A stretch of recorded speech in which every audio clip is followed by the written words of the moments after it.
Добрый вечер, вы смотрите программу «Якутия в деталях», с вами Петр Васильев. У нас в республике живет удивительная птица – стерх, сибирский белый журавль, по-якутски называется каталык. С давних пор эта птица для народа Саха является символом женской красоты, приносящей миру жизнь и преемственность поколений. О том, как в республике изучают и сохраняют эту птицу, и пойдет наш сегодняшний разговор с гостями. Мария Всеволодовна, Анатолий Родионович, добрый вечер. Добрый вечер. Вообще, Мария Всеволодовна, хочу начать с вас. Когда увлеклись стерхами, почему выбрали именно эту птицу? Я с детства интересовалась всеми видами птиц. И когда я пришла в Институт биологических проблем Криолитозона, то мой будущий руководитель меня спросил, какие виды птиц меня интересуют. Я сказала, что журавли. И он сразу же предложил мне участвовать в международном проекте по изучению и сохранению стерха и, соответственно, писать диссертацию по этому виду. И, в общем, чем больше я его изучала, чем больше я узнавала стерха, тем больше у меня возникало интереса и любви к этой птице. И вот сейчас мы снова участвуем в проекте по стерху, инициированном Ольгой Валерьевной Балабкиной, заместителем председателя Республики Саха-Якутии. Этот проект называется «Полет стерха». Он был представлен Асеном Сергеевичем Николаевым на Восточном экономическом форуме в 2024 году. И он предусматривает развитие обсерватории за миграцией восточной популяции стерха в селе Охотский Перевоз в среднем течении реки Алдан. Здесь находится бутылочное горлышко миграции восточной популяции, и можно увидеть сразу же большую часть этой популяции. И этот проект также предусматривает развитие станции кольцевания на этой территории. Вот как раз Анатолий специалист. О проекте мы поговорим чуть попозже. Мария Всеволодовна, вы сказали, что чем больше изучаете стерха, тем больше влюбляетесь. Да. А что влюбляет в птицу? Это удивительная птица по своим, если возможно сказать, для птицы свойствам его характера, специфичным виду характеристикам. Стерх – это самый агрессивный среди 15 видов журавлей вид. Да, и журавль, действительно журавль. И он очень ярко проявляет себя эмоционально, с эмоциональной точки зрения.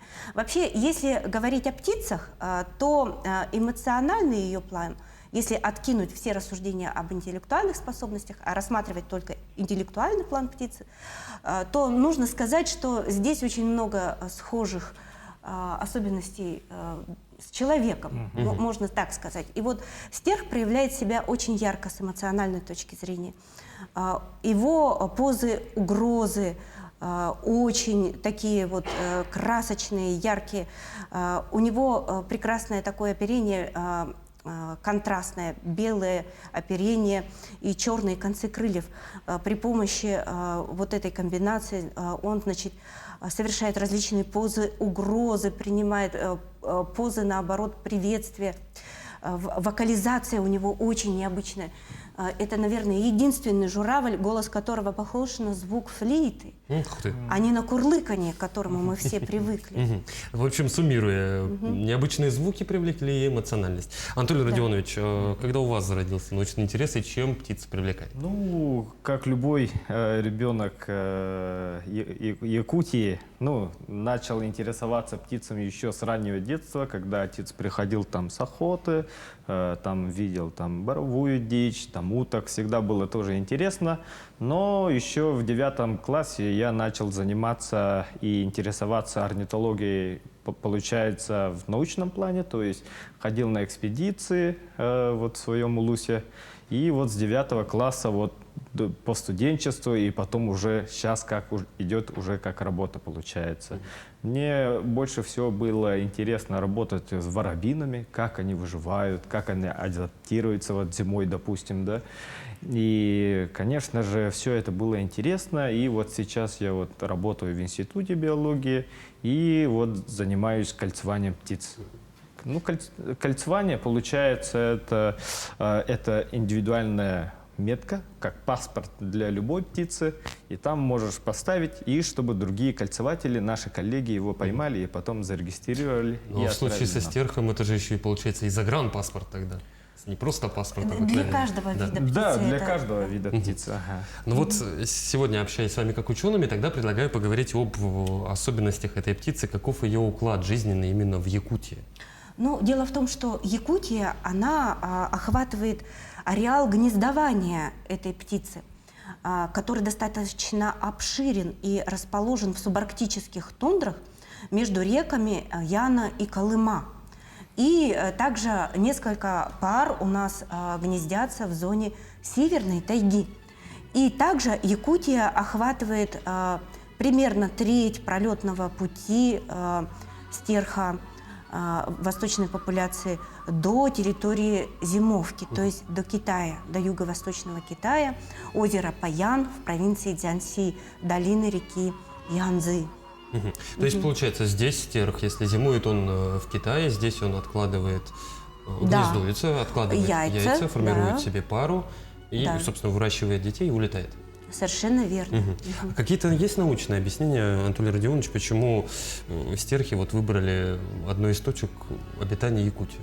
Я знаю, что в России еще есть пару мест, но вот в таких больших популяций, о которых мы говорим, пока еще нигде не зарегистрировано. Ну, я расскажу тогда, почему именно птицы вообще выбирают Якутию, почему они летят на север, да, потому что очень всех интересует. Это потому что у нас с каждой весной, они когда вот прилетают, у нас увеличивается световой день. Они летят за ним? Да. Ага.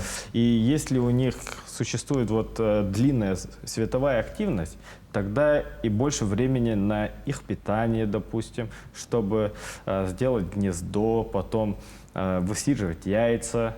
Это и есть еще и температура, то есть это, там будет тепло, конечно же. И потом уже у нас вот с каждой весной у нас такая специфичный климат в том, что у нас быстро все появляется и быстро все исчезает практически, да. И поэтому вот насекомые и так далее, так далее. И поэтому вот наши стерхи обитают у нас, можно сказать. Тогда что им в Китае нужно? Чем Китай их привлек? Можно же улететь, допустим, в Монголию, в Тибет. Дело Что в том, китайские коллеги говорят? Издревле стерхи используют озеро Паян. Дело в том, что территория Китая, она очень, в отличие от нашей территории, например, от территории нашей республики, она очень освоена. И, то есть в цивилизованном плане здесь, значит, освоенность настолько высока, что птицам вообще сложно выбрать какие-то вот, сохраняются все еще какие-то участки, которые птицы могут использовать. И особенно в такой вот зависимости от таких сохранившихся участках находятся водно-болотные птицы. Это журавли, гусеобразные, жонкообразные, ну, то есть кулики, значит, чайки, утки, гуси, лебеди. Вот они все зависят от так называемых водно-болотных угодий. И вот почему в юго-восточный Китай, почему озеро Паян? Нужно сказать, что журавли, они достаточно консервативны в выборе, да, в выборе мест. Если они однажды когда-то в истории использовали вот эту территорию, и они там кормились хорошо, значит, поддерживала кормовыми ресурсами их эта территория, то они будут тяготеть к ней. И вот они исторически выбрали вот эту вот территорию озера Паян, долина реки Янцзы. И эта территория способна поддерживать их кормовыми ресурсами. На озере Паян стерхи питаются таким растением подводным, как валиснерия спинолота. И вот в настоящее время происходит в связи с климатическими изменениями такие вещи, как то наводнение, то засуха на озере Паян. И наши китайские коллеги для того, чтобы стерхи продолжали использовать эту территорию, поскольку она защищена, она охраняемая, а таких больших территорий, участков, которые подходит, оптимально подходит для поддержания зимующих птиц, и в то же время еще и защищены, их совсем немного остается в Юго-Восточной Азии. И вот они, значит, своими биотехническими подкормочными мероприятиями в такие сложные годы поддерживают наших птиц восточной популяции стерха и также гусеобразных. И вот они там хорошо кормятся. Когда стерхи не могут благодаря, ну не благодаря, и по причине засухи или наводнения добывать свою волиснерию, свой зимовочный естественный корм, то в это самое время наши китайские коллеги сформируют точки подкормки. Это лотосовые поля, это рисовые поля, специально выращивают для стерха. И вот стерхи благодаря этому переживают зимовку хорошо, и мы подозреваем, что даже и фертильность самок повышается. И благодаря в том числе этому численность стерха растет в последнее Тогда время. предлагаю с китайскими коллегами понятно, то есть они там прям серьезно занимаются сохранением этой популяции. Можно ли посчитать, вот вы сказали, что фертильность, возможно, повышается, можно ли сегодня посчитать, сколько у нас в регионе стерхов? Да, действительно, у нас можно посчитать и считают вот благодаря вертолетам и, конечно, Авиаучетам. да, авиаучетами и вот на местах гнездований на севере у нас республики, и как раз таки есть трудности, потому что они делятся на территории, поэтому их распределяются по парам, выводят своих птенцов, и достаточно это трудоемкая работа и сложная, потому что надо ходить либо лететь большие расстояния. А что касается вот местах зимовок, где они концентрированы, вот действительно там будет легко их посчитать. И еще у нас третий вариант — это как раз-таки вот охотский перевоз, о чем мы и Чуть позже поговорим, да, Да. не хочу пока раскрывать кадры про охотский перевоз. Но вот смотрите, если тогда стерхам хорошо в Китае, их там кормят, их буквально поят, лелеют, у нас им тоже хорошо, у нас охотский перевоз, они туда прилетают. Почему стал стерх краснокнижной птицей? На него же не охотятся, яйца тоже в пищу не идут, на перья его не собирают там, вот, для украшений. Что не так? Дело в том, что вообще у нас изначально существовало 3 популяции стерха как вида. Серый, белый? То есть нет, Или это разные нет. журавли? Серый Это вид. журавль — это отдельный вид, а у нас существует вид стерх, белый журавль. И изначально, еще в начале 2000-х, мы бы говорили о 3 популяциях. Восточная наша, которая, значит, гнездится у нас в Якутии и зимует в Китае. Центральная популяция, которая гнездилась в низовьях реки Обь и, соответственно, зимовала в Индии.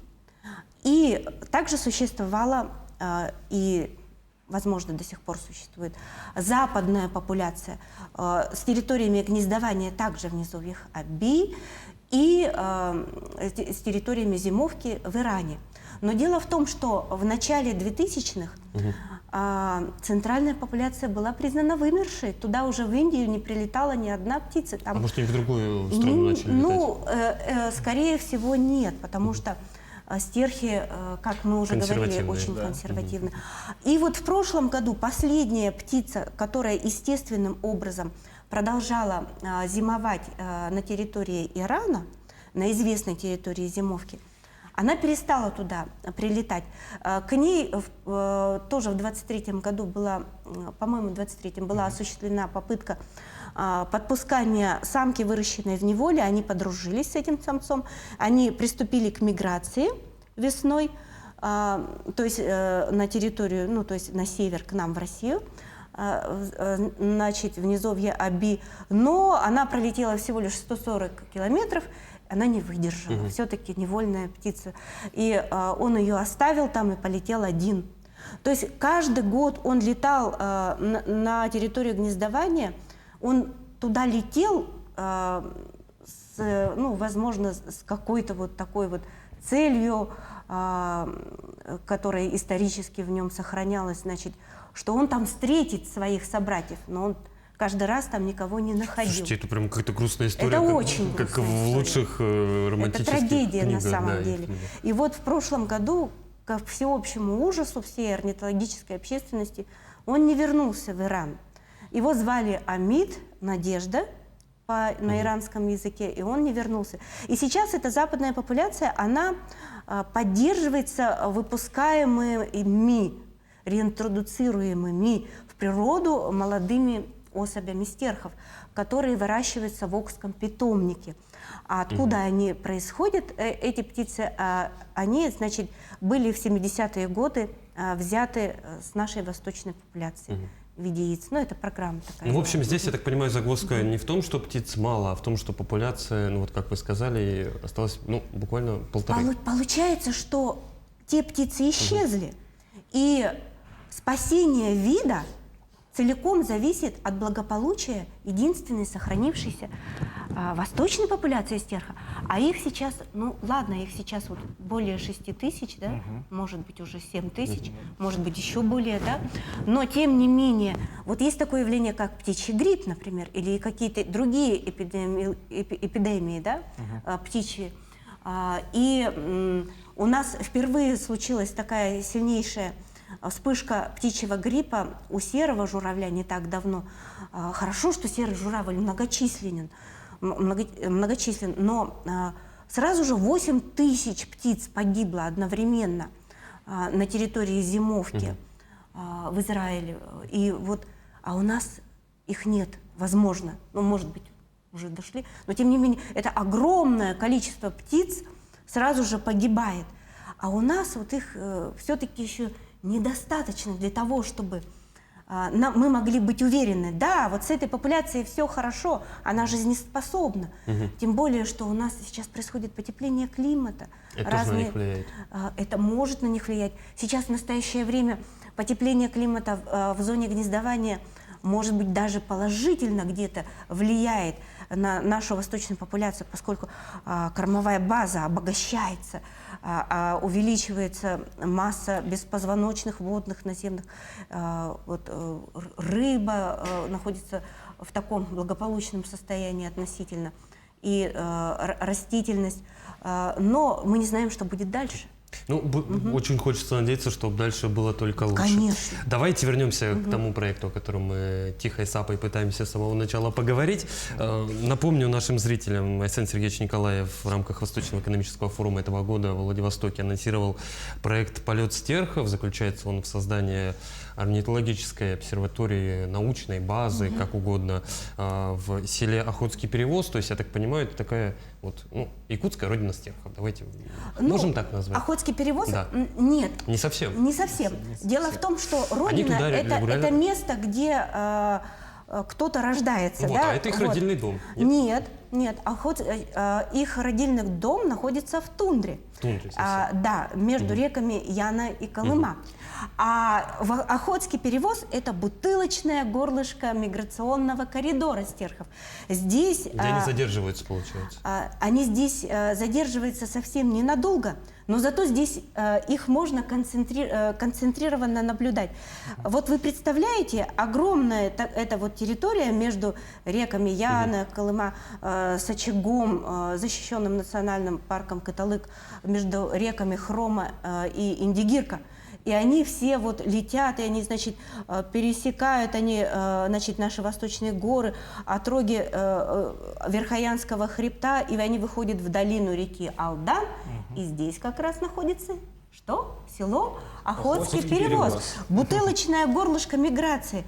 Ведь мы сколько сразу же насчитали стерхов впервые за долгие годы. Давайте поделимся этой информацией. Мы поделимся этой информацией. Никогда раньше мы столько птиц сразу не насчитывали. 6728. Да, мы Одновременно? Ну как, не одновременно, или вот конечно. за все время, которое вы были? С пиком 2 октября, когда пролетело сразу же 4220 птиц. Мы, конечно, вначале мы были очень шокированы такой огромной цифрой, но потом наши китайские коллеги сообщили нам, что, как говорится, не извольте беспокоиться, в 2023 году в октябре мы насчитали 6044 особей. Ну, мы все равно больше насчитали. Но мы больше, потому что у нас, что произошло? У нас произошел прирост Прирост популяции. Потому что они летали у нас гнездиться. Валерий Родионович, у нас есть уникальные редкие кадры, которые удалось заснять. Я предлагаю прерваться, посмотреть на них вместе с нашими зрителями, потом вернуться к теме Хорошо. обсуждения. Давайте посмотрим.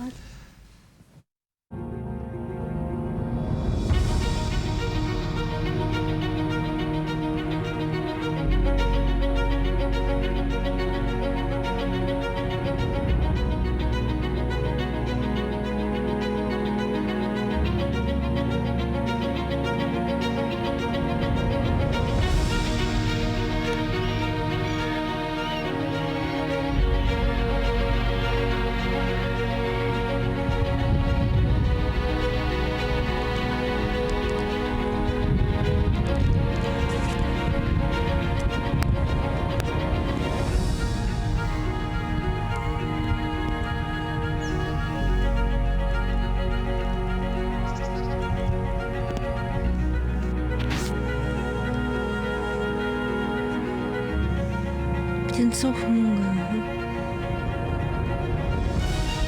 Так, ну вот этих всех потом посчитаем, видимо, на видео. Еще пересчитаем. Хотя-то посчитаем. Мгм. А вон эти, они кружиться начинают. Так, вон они. Еще идут, да?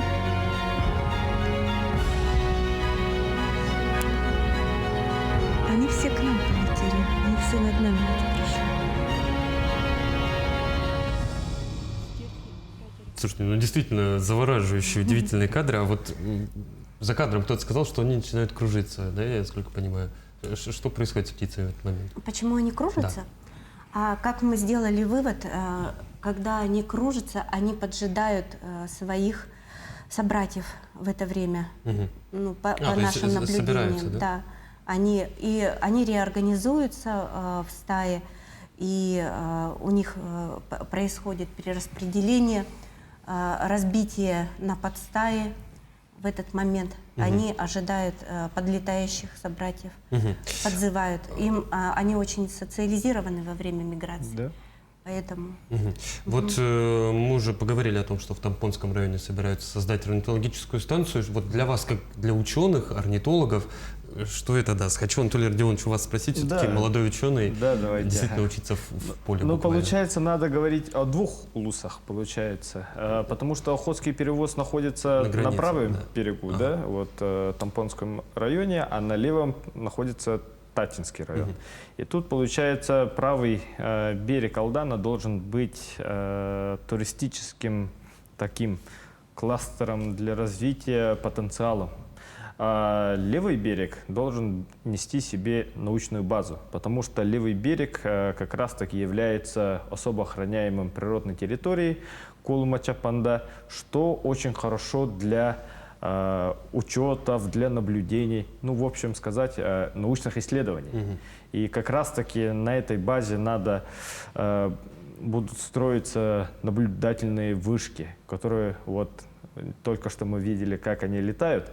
И вот как раз-таки с этого места там идеальное место, чтобы все это посмотреть. Мария Всеволодовна, хочу спросить у вас. Вот вы сказали, что в Китае для них есть специальная вот эта рекреационная зона, куда не пришла урбанизация, мы там сохраняем, кормим, любим, лелеем стерхов.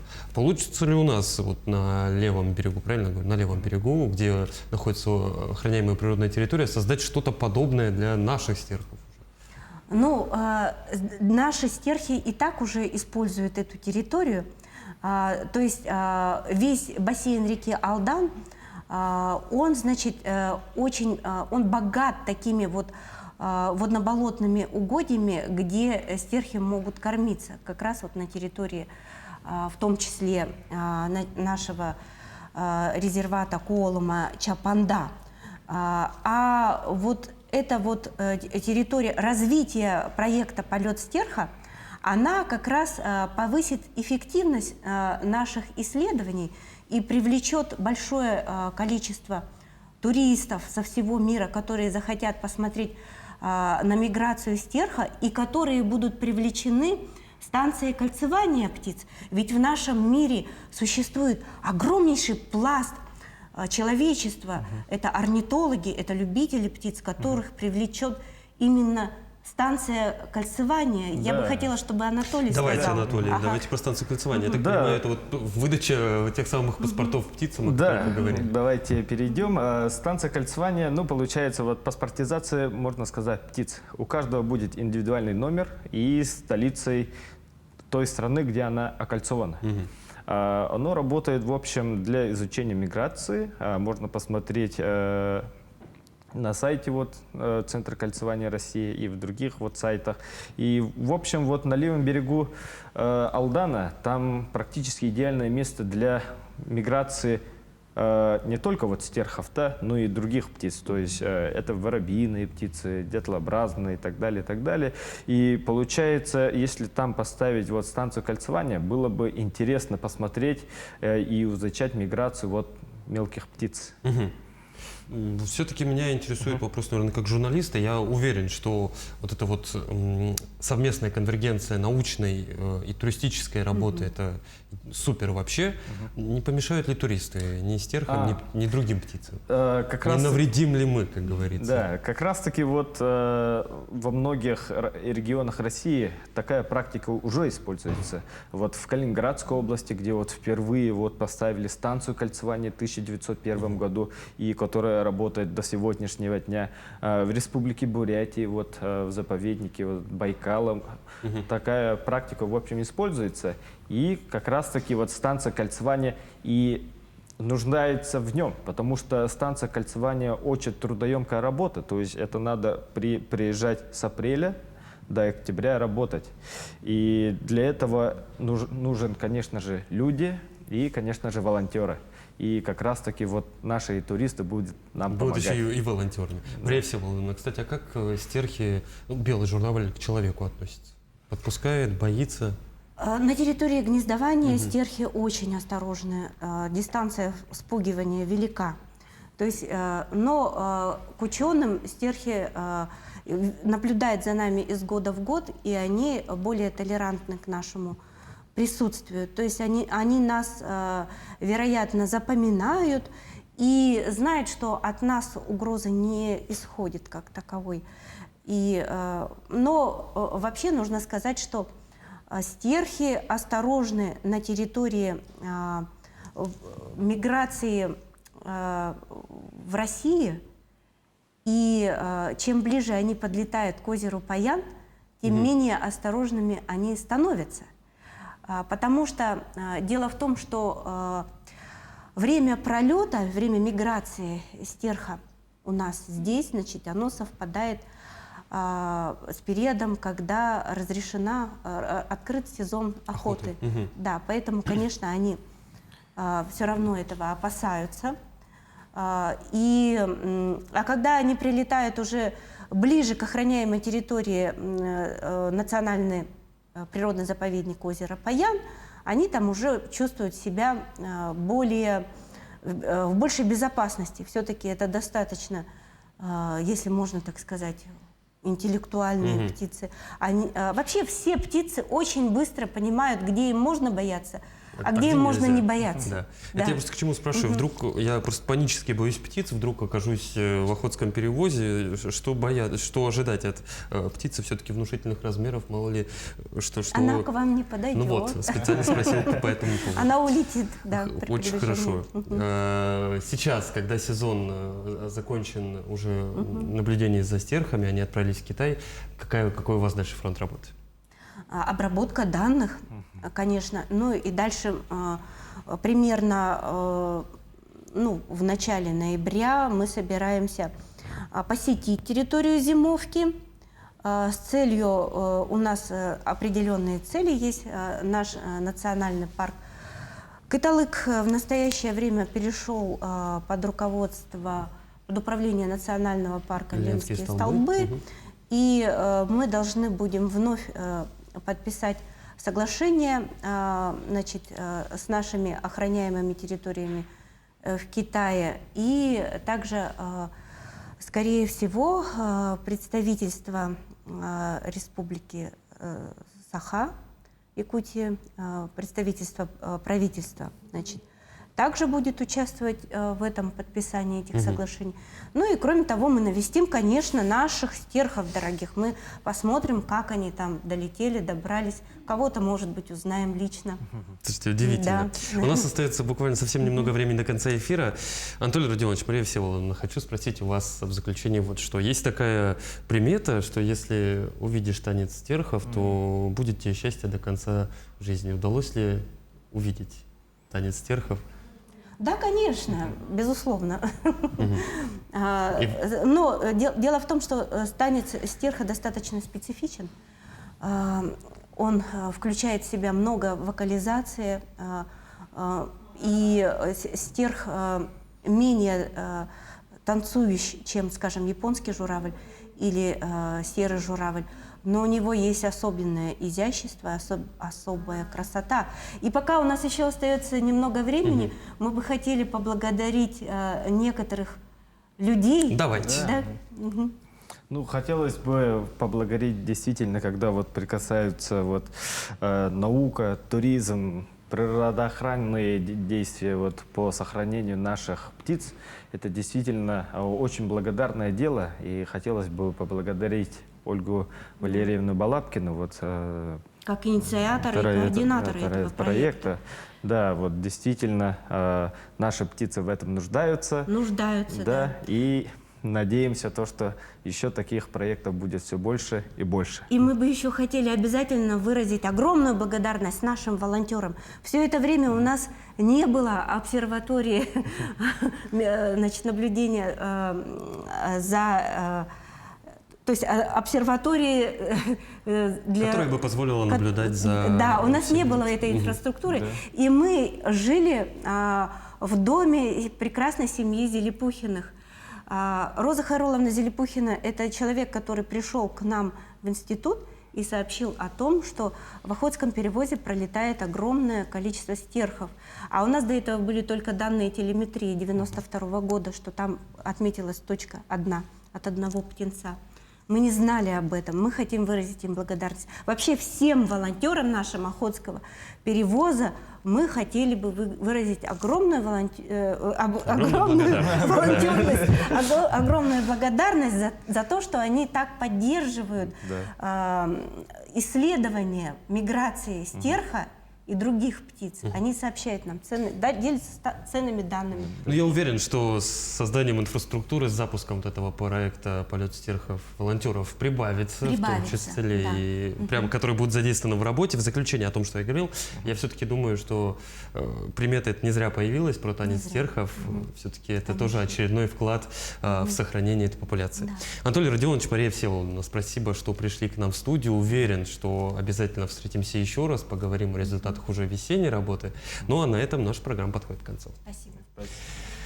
Это была программа «Якутия в деталях». С вами был Петр Васильев. Смотрите нас по будням в 19:15. Расскажем обо всем в деталях.